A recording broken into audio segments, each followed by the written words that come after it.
बिस्मिल्लाहिर्रहमानिर्रहीम। Welcome to IT series tutor channel. अपनी इस वीडियो में हम बात करेंगे अरेज के बारे में और देखेंगे कि C++ प्रोग्रामिंग लैंग्वेज में अरेज को किस तरह से डिक्लेयर किया जाता है, अरे के मुख्तलिफ एलिमेंट्स को हम किस तरह से एक्सेस कर सकते हैं, और अगर किसी अरे के तमाम एलिमेंट्स को हम एक साथ एक्सेस करना चाहें तो उसका तरीकाकार क्या है। इसके अलावा हम ये भी देखेंगे कि किस तरह हम अरे में डिफरेंट कंटेंट्स को स्टोर कर सकते हैं और उन्हें डिस्प्ले करवा सकते हैं। वीडियो के आखिर में दो प्रोग्राम्स की मदद से हम इन तमाम कॉन्सेप्ट्स की प्रैक्टिकल इम्प्लीमेंटेशन भी देखेंगे। तो आइए वीडियो का आगाज करते हैं और सबसे पहले बात करते हैं अरेज के बारे में कि अरेज होती क्या है। लेकिन इससे पहले कि हम अरेज के कॉन्सेप्ट को डिस्कस करें, मैं आपको रिकॉल करवाना चाहता हूं वेरिएबल्स का कॉन्सेप्ट। हम जानते हैं कि वेरिएबल से मुराद नेम्ड मेमोरी लोकेशंस हैं, यानी हमारी मेन मेमोरी रैम में ऐसी मेमोरी लोकेशंस जिन्हें हम अपनी मर्जी का नाम दे देते हैं और फिर उन मेमोरी लोकेशंस में हम डाटा को स्टोर कर सकते हैं और वहां से डाटा को रिट्रीव कर सकते हैं। लेकिन वेरिएबल्स में एक प्रॉब्लम बहुत कॉमन है, वो ये कि एक वेरिएबल जब आप डिक्लेयर करते हैं तो उसमें आप एक ही वैल्यू को स्टोर कर सकते हैं। अगर आप एक वेरिएबल में कोई दूसरी वैल्यू स्टोर करना चाहें तो जो प्रीवियस वैल्यू होगी वो खत्म हो जाएगी और नई वैल्यू को स्टोर कर दिया जाएगा। आइए बात करते हैं अरेज की कि अरेज क्या है। अरेज एक्चुअली वेरिएबल्स की एक टाइप ही तो है। ये वेरिएबल की एक खास किस्म है जिसमें आप मल्टीपल वैल्यूज को स्टोर कर सकते हैं, लेकिन ये बात ध्यान में रहे कि वो तमाम वैल्यूज जो किसी एक अरे में स्टोर की जाती हैं उनका जो डाटा टाइप है वो सेम होना चाहिए। इसका सिंपल सा मतलब और मकसद ये निकलता है कि जनाब अरेज ऐसे वेरिएबल्स हैं जिनमें एक मेमोरी लोकेशन रिजर्व नहीं होती बल्कि मल्टीपल मेमोरी लोकेशंस को रिजर्व किया जाता है और उन मल्टीपल मेमोरी लोकेशंस को एक सिंगल नाम दिया जाता है और उस सिंगल नाम की मदद से और उन मेमोरी लोकेशंस के साथ एसोसिएटेड एक और खास प्रॉपर्टी की मदद से हम उन वैल्यूज को एक्सेस कर सकते हैं जो कि उन मेमोरी लोकेशंस में स्टोर्ड हैं, या वहां पर हम कुछ वैल्यूज को स्टोर कर सकते हैं। लेकिन ये बात आपने नहीं भूलनी कि जो भी वैल्यूज आप स्टोर करेंगे किसी अरे के अंदर, उन तमाम वैल्यूज का जो डाटा टाइप है वो सेम होना चाहिए।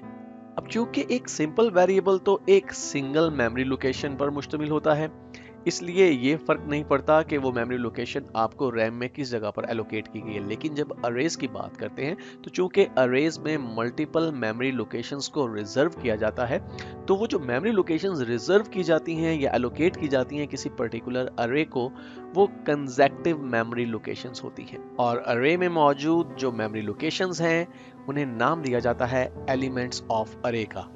आप अरेज के कॉन्सेप्ट को समझने के लिए अरे को रिजेंबल कर सकते हैं एक कैबिनेट के साथ जिसमें बहुत सारी ड्रॉर्स मौजूद हैं, और आप हर एक ड्रॉर में कोई चीज रख सकते हैं और दूसरी ड्रॉर में मौजूद चीज आपकी किसी एक ड्रॉर में मौजूद चीज से डिस्टर्ब नहीं होगी। लेकिन शर्त यह है कि तमाम की तमाम ड्रॉर्स में जो चीजें आप रखेंगे वो सिमिलर नेचर की होनी चाहिए, एक जैसी होनी चाहिए। अब यहाँ पर सोचिए कि अगर आपके पास एक ऐसा कैबिनेट है जहाँ पे बहुत सारे ड्रॉर्स हैं और आप किसी शख्स से कहते हैं कि भाई ये चीज़ लें और इस कैबिनेट में एक ड्रॉर में रख दें, वो कहेगा भाई बहुत सारी ड्रॉर्स हैं तो मैं कौन सी ड्रॉर में इस चीज़ को रखूं।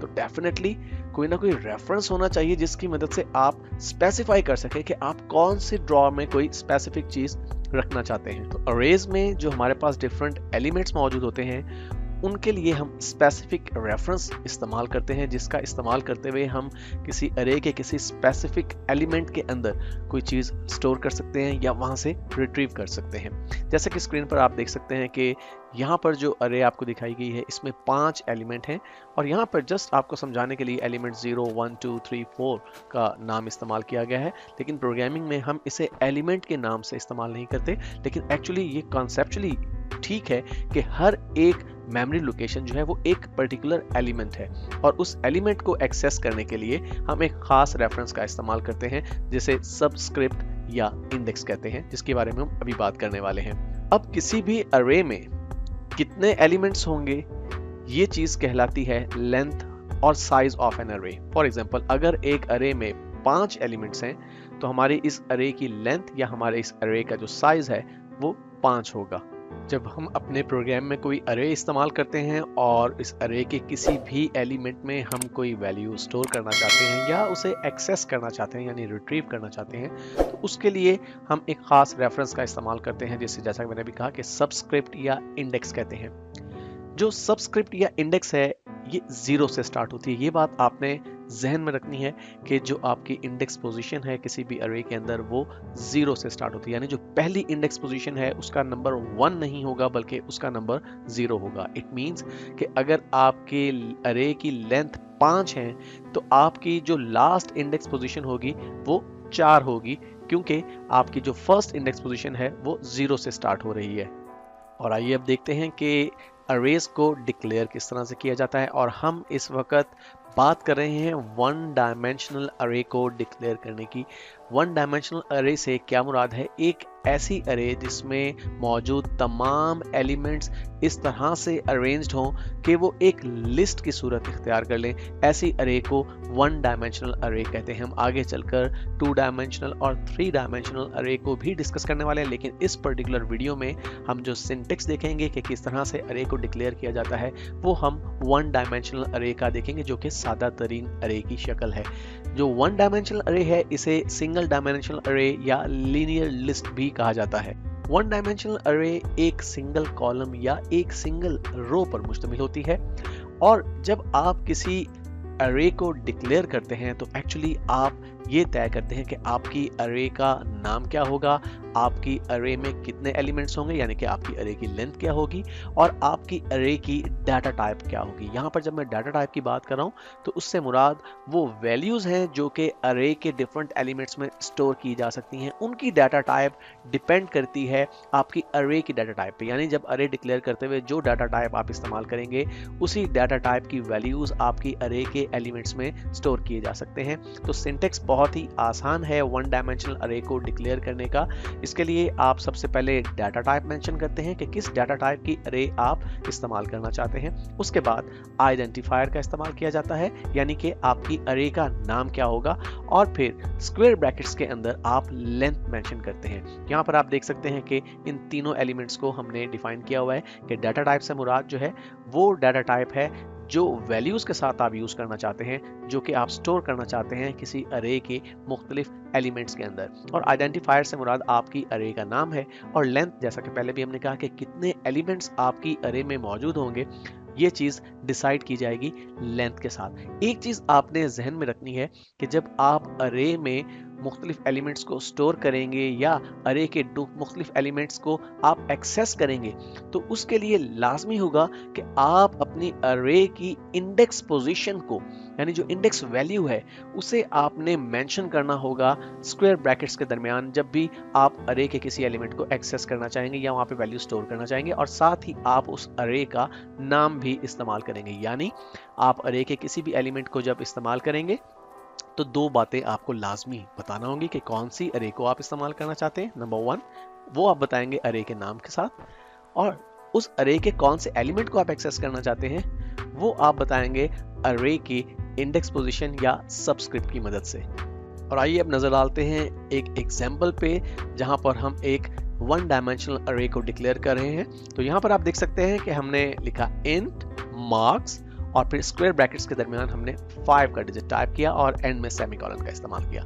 तो यहाँ पर हम जो अरे डिक्लेयर कर रहे हैं उसका डाटा टाइप इंट है, यानी इस अरे के एलिमेंट्स में जो वैल्यूज स्टोर की जा सकेंगी वो इंटीजर वैल्यूज होंगी। इस अरे का नाम मार्क्स है और इस अरे की लेंथ 5 है। तो यहाँ पे आपको मजीद एक्सप्लेन किया गया है कि एक्चुअली जब आपने ये अरे डिक्लेयर किया है तो हुआ क्या है, आपकी मेमोरी में 5 कंसेक्टिव मेमोरी लोकेशंस को रिजर्व कर दिया जाएगा जब आप इस तरह से एक अरे डिक्लेयर करेंगे, और आपके इस अरे की लेंथ जो है वो डेफिनेटली 5 है। और जब आप इस अरे को एक्सेस करना चाहेंगे, इस अरे के किसी भी एलिमेंट को एक्सेस करना चाहेंगे, यूज करना चाहेंगे, तो मार्क्स जो कि आपकी अरे का नाम है इसे इस्तेमाल करेंगे। और साथ ये जो इंडेक्सेस है हर एक एलिमेंट के लिए आप देख रहे हैं कि एक इंडेक्स वैल्यू मौजूद है। जो फर्स्ट इंडेक्स पोजीशन है या जो फर्स्ट आपका एलिमेंट है वो 0 इंडेक्स पोजीशन के साथ है। इसी तरह से 1 2 3 4 ये इंडेक्स पोजीशंस हैं या इंडेक्स वैल्यूज हैं। तो जब आप मार्क्स अरे की किसी पर्टिकुलर एलिमेंट को यूज करना चाहेंगे तो फिर मार्क्स अरे के साथ आपको इन इंडेक्स पोजीशन का इस्तेमाल भी करना होगा। आपको बताना होगा कि कौन से एलिमेंट को आप यूज करना चाहते हैं। जो इंडेक्स पोजीशन है या जो सबस्क्रिप्ट है, जैसे पहले मैंने आपसे कहा कि हमेशा 0 से स्टार्ट होती है। यहाँ पर आप देख रहे हैं कि जो फर्स्ट हमारे पास एलिमेंट है उसका जो इंडेक्स वैल्यू है वो 0 है और जो लास्ट या 5वीं इंडेक्स पोजीशन है हमारे पास वो 4 है।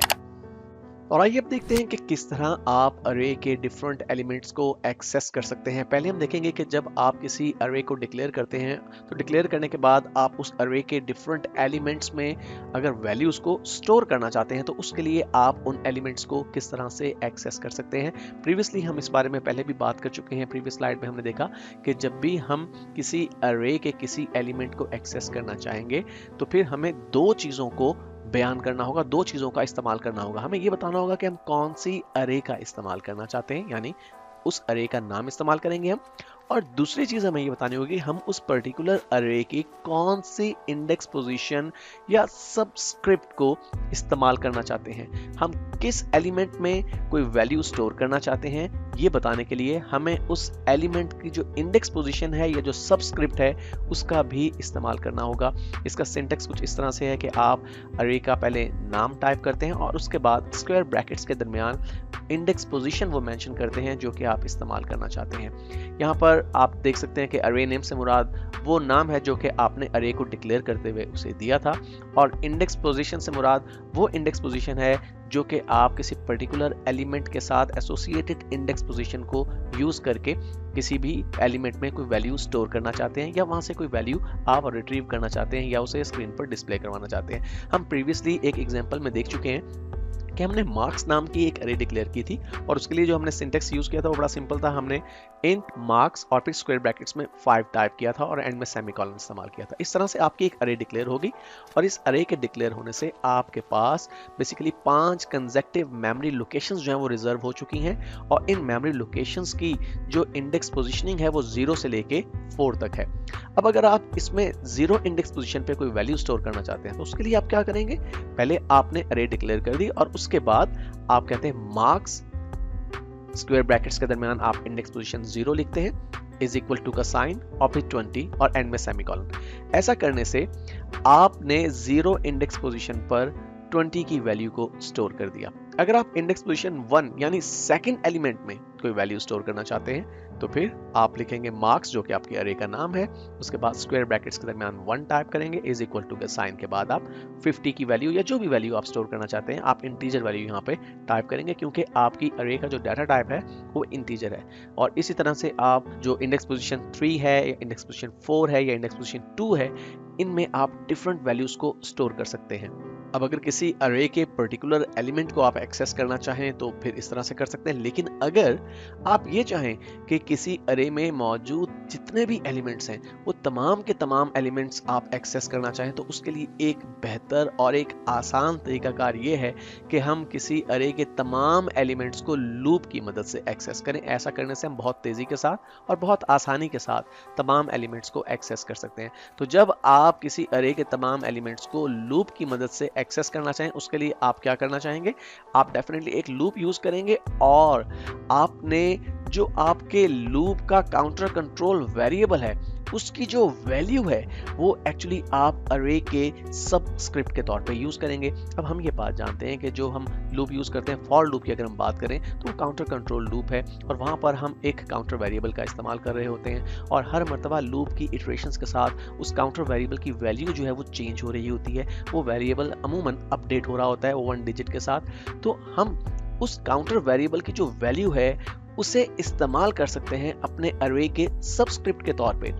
हम ऐसा कर सकते हैं अगर हम अपने उस काउंटर वेरिएबल को इनिशियलाइज करें 0 के साथ, क्योंकि जो हमारी अरेज हैं उसमें जो पहली इंडेक्स पोजीशन है उसकी वैल्यू 0 होती है। तो हम अपने काउंटर कंट्रोल वेरिएबल की वैल्यू को एज अ सबस्क्रिप्ट ऑफ अरे इस्तेमाल कर सकते हैं और ऐसा करने से बड़ी आसानी के साथ हम तमाम वैल्यूज़ को एक्सेस कर सकते हैं। और हर मर्तबा चूंकि हमारा जो काउंटर कंट्रोल वेरिएबल है वो अपडेट हो रहा होगा तो हर एक इटरेशन के साथ हमारी उस अरे में से एक नया एलिमेंट या नेक्स्ट एलिमेंट जो है वो हम एक्सेस कर सकते हैं। अगर हम एग्जांपल की बात करें तो यहाँ पर हम फॉर लूप का इस्तेमाल कर रहे हैं। आपने यहाँ पे i इज इक्वल टू 0 किया, यानी जो हमारा i है ये हमारा काउंटर वेरिएबल है और इसी वेरिएबल को हम अरे सबस्क्रिप्ट के तौर पर भी यूज करेंगे, यानी इस वेरिएबल की जो वैल्यू है वो हम अरे के सबस्क्रिप्ट के तौर पर यूज करेंगे। और हमने आगे कहा कि i इज लेस देन 5, यानी जब तक i छोटा रहता है 5 से, उस वक्त तक हमारी ये लूप इटरेट करेगी। इट मीन्स कि 5 मरतबा हमारी ये लूप इटरेट करेगी, क्योंकि इनिशियली हम वेरिएबल i को जो वैल्यू सेट कर रहे हैं, इनिशियलाइज कर रहे हैं,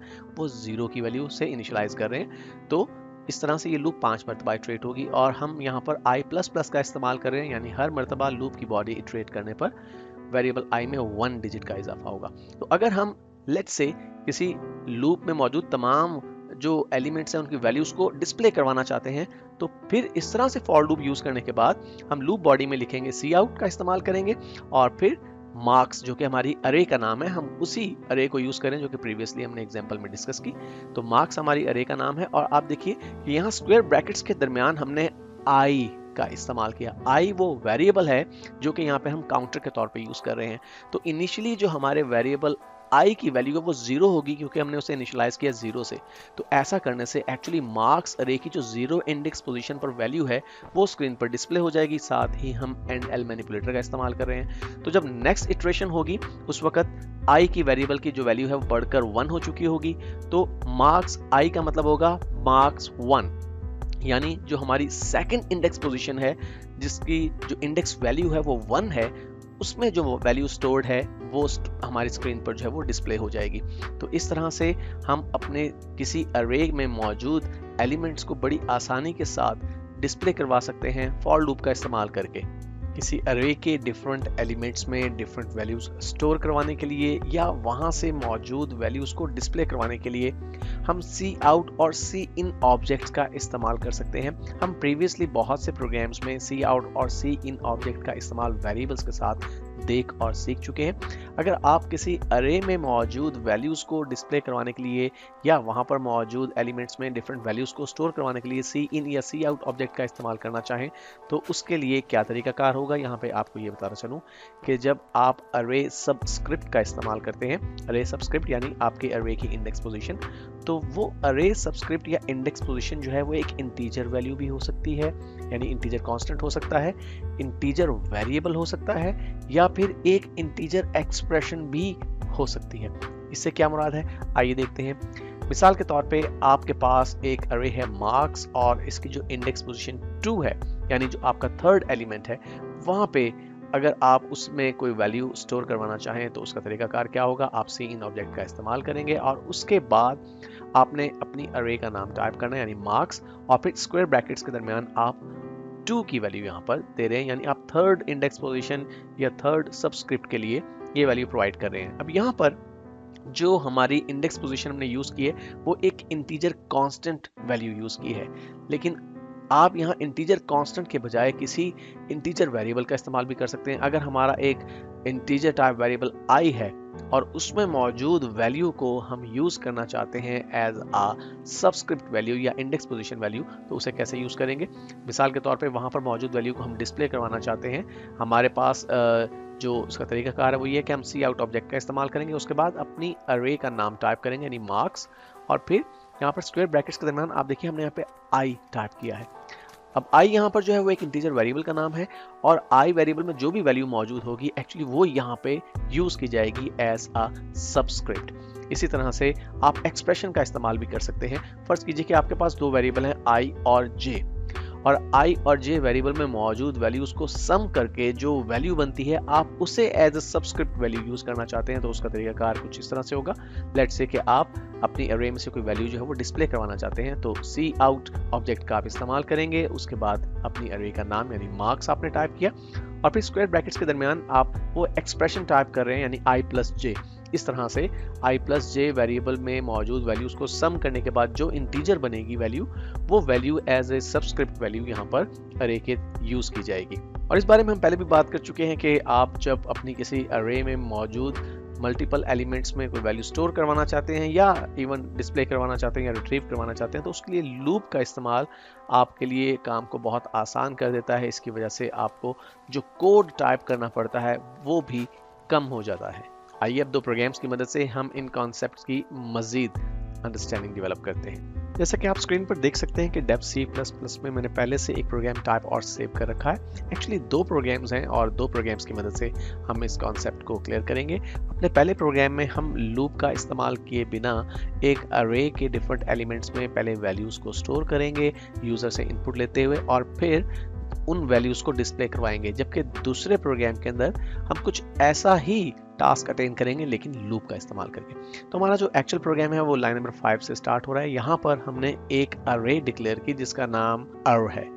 आप इसका नाम कुछ भी रख सकते हैं और हमने इसके डाटा टाइप जो है इंटीजर यूज़ की है और हमारी अरे की जो लेंथ है वो 5 है। यहाँ पे आप देख रहे हैं कि लाइन नंबर 5 पर लिखी गई स्टेटमेंट की वजह से बेसिकली हमारी मेमोरी में 5 कंसेक्टिव मेमोरी लोकेशंस रिजर्व हो जाएंगी। उन्हें नाम दे दिया जाएगा अर का और उनमें जो वैल्यू स्टोर की जा सकती हैं वो इंटीजर वैल्यू स्टोर की जा सकती हैं।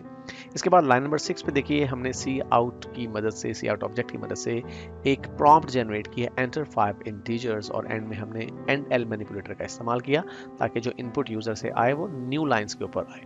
तो यहाँ पर देखिए हम लाइन नंबर 7, 8, 9, 10 और 11 पे क्या कर रहे हैं। हमने सी इन ऑब्जेक्ट का इस्तेमाल किया लाइन नंबर 7 पे और अपनी अरे की 0 इंडेक्स पोजीशन पे हम वो वैल्यू स्टोर करवा रहे हैं जो कि यूज़र से इनपुट के तौर पे हम रिसीव कर रहे हैं। हम प्रीवियसली देख चुके हैं स्लाइड्स में कि जब किसी अरे के किसी पर्टिकुलर एलिमेंट में हम कोई वैल्यू स्टोर करवाना चाहें तो फिर हमें उस अरे का नाम यूज़ करना होता है और स्क्वायर ब्रैकेट्स के दरमियान वो इंडेक्स पोजीशन देनी होती है जिस इंडेक्स पोजीशन पे या जिस सबस्क्रिप्ट पर हम किसी वैल्यू को स्टोर करवाना चाह रहे हैं। यहाँ पे हम यूज़र से इनपुट लेके वो वैल्यू स्टोर करवाना चाह रहे हैं। तो लाइन नंबर 8 पे भी हमने ऐसा ही किया, लेकिन यहाँ पर जो हमने इंडेक्स पोजीशन या जो सबस्क्रिप्ट यूज़ किया वो 1 है। इसी तरह से अपनी अरे के 3rd एलिमेंट, 4th एलिमेंट और 5th एलिमेंट में हमने ये वैल्यूज़ यूज़र से इनपुट के तौर पे लेके स्टोर करवा दी। अब लाइन नंबर 12 पे देखिए हमने सी आउट ऑब्जेक्ट की मदद से एक प्रॉम्प्ट जनरेट किया, the values in array are.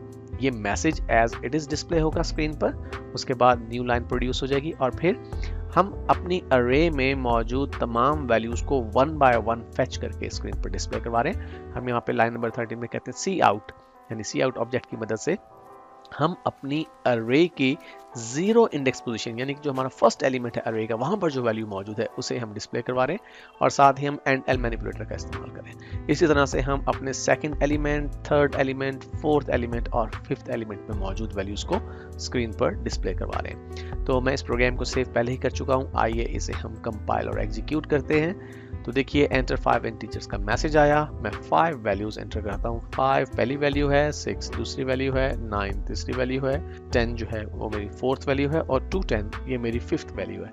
तो जो 5 है वो मेरी फर्स्ट इंडेक्स पोजीशन या फर्स्ट एलिमेंट में जाकर स्टोर हो जाएगा, 6 सेकंड में, 9 थर्ड में, 10 जो है 4th में और 210 जो है 5th में। अब मैं एंटर प्रेस करता हूँ तो देखिए the value in array are 5, 6, 9, 10, 210। ये वैल्यूज इस तरह से हमें डिस्प्ले करवाई जा रही हैं। आइए अब नज़र डालते हैं हम दूसरे प्रोग्राम पे जिसमें हम यही टास्क अटेन कर रहे हैं लेकिन बहुत नीट वे में, बहुत शॉर्ट कोड के साथ। यहाँ पर अगर हम अपने कोड को देखें तो लाइन नंबर 5 पे हमारा प्रोग्राम शुरू होता है और ये जाता है जनाब लाइन नंबर 17 तक, यानी टोटल ये 13 लाइंस पर मुश्तमिल है। अगर हम अपने दूसरे प्रोग्राम को देखें तो ये लाइन नंबर 6 से शुरू होता है और ये जाता है लाइन नंबर 15 तक। तो इस लिहाज से ये बहुत ही शॉर्ट कोड है लेकिन टास्क वही अटेन किया जा रहा है। आइए देखते हैं किस तरह से हम इसे अटेन करें। हमने लाइन नंबर 6 पे एक अरे डिक्लेयर की जिसकी डाटा टाइप इंट है, नाम वही रखा जो प्रीवियस प्रोग्राम में हमने रखा अपनी अरे का, और यहाँ पर हमने जो लेंथ रखी अपनी अरे की वो 5 है। साथ ही हमने एक वेरिएबल डिक्लेयर कर दिया जिसका नाम आई है, जिसकी डाटा टाइप डेफिनेटली इंटीजर है। लाइन नंबर 7 पे देखिए हमने फॉर लूप स्टार्ट की। यहाँ सबसे पहले हम फॉर लूप की मदद से यूजर से 5 वैल्यूज इनपुट के तौर पे रिसीव करेंगे और स्टोर करेंगे अपनी इस अरे के 5 एलिमेंट्स में। तो हमने कहा for i is equal to 0, i को हमने इनिशियली 0 की वैल्यू दी। हम कहते हैं i जब तक छोटा रहता है 5 से, यानी इस लूप की 5 इटरेशंस होंगी।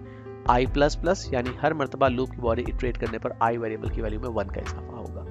अब लूप की बॉडी में हमने सी आउट ऑब्जेक्ट की मदद से एक मैसेज टाइप किया, एंटर एन इंटीजर, यानी हर मर्तबा जब लूप की बॉडी इटरेट करेगी तो ये मैसेज जो है स्क्रीन पर डिस्प्ले होगा, एंटर एन इंटीजर। और उसके बाद सी इन ऑब्जेक्ट का इस्तेमाल करते हुए हमने अपनी अरे की आई इंडेक्स पोजीशन के ऊपर वो वैल्यू स्टोर करवा लेंगे। अब आई इंडेक्स पोजीशन का मतलब क्या, हम प्रीवियसली बात कर चुके हैं कि अपनी अरे की इंडेक्स पोजीशन के लिए या सबस्क्रिप्ट के लिए हम एक इंटीजर कांस्टेंट भी यूज कर सकते हैं और किसी वेरिएबल का नाम भी यूज कर सकते हैं। तो यहाँ पर हम वेरिएबल आई का नाम इस्तेमाल कर रहे हैं जो कि हमने ऊपर यहाँ डिक्लेयर किया और यहाँ इस अरे में हमने उसे इनिशियलाइज किया और इसी वेरिएबल को हम काउंटर वेरिएबल के तौर पे यूज कर रहे हैं। इट मींस कि हर मर्तबा जब लूप की बॉडी इटरेट होगी तो इस वेरिएबल की वैल्यू 0 से लेके 4 तक जो है वो चेंज होती चली जाएगी। पहली इटरेशन में इसकी वैल्यू 0 होगी तो हमारी जो अरे की इंडेक्स पोजीशन 0 है वहां पर वो वैल्यू स्टोर हो जाएगी।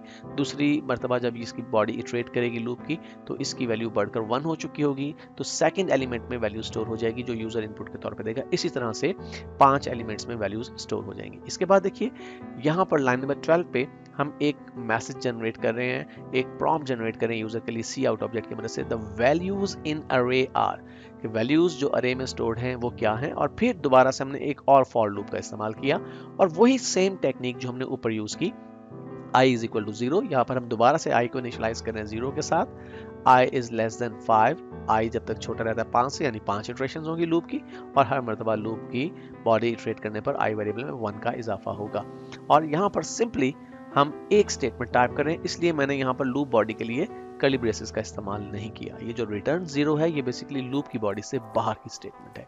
तो यहाँ पर हमने सी आउट ऑब्जेक्ट की मदद से अपनी अरे जिसका नाम अर्व है उसकी जो इंडेक्स पोजीशन आई है उसे डिस्प्ले करवाया हर मर्तबा लूप की इटरेशन के साथ। तो पहली मर्तबा जब लूप बॉडी इटरेट करेगी तो आई वेरिएबल की वैल्यू 0 होगी तो हमारी अरे की जो 0 इंडेक्स पोजीशन है वहां पर मौजूद वैल्यू स्क्रीन पर डिस्प्ले हो जाएगी। उसके बाद वेरिएबल आई में 1 का इजाफा हो जाएगा तो दूसरी इटरेशन के अंदर जो सेकंड एलिमेंट होगा हमारी अरे का जिसकी इंडेक्स पोजीशन 1 होगी वो डिस्प्ले हो जाएगी। इसी तरह से हमारी पांचों जो वैल्यूज स्टोर्ड हैं 5 डिफरेंट एलिमेंट्स ऑफ अरे में वो स्क्रीन पर डिस्प्ले हो जाएंगे। आइए इस प्रोग्राम को कंपाइल और एग्जीक्यूट करते हैं। तो देखिए हमारे पास मैसेज आया एंटर एन इंटीजर, तो मैं 7 एंटर करता हूँ पहली वैल्यू, फिर मैं 98 सेकंड वैल्यू है, 56 थर्ड वैल्यू है, 74 फोर्थ वैल्यू है और 55 पांचवी वैल्यू है।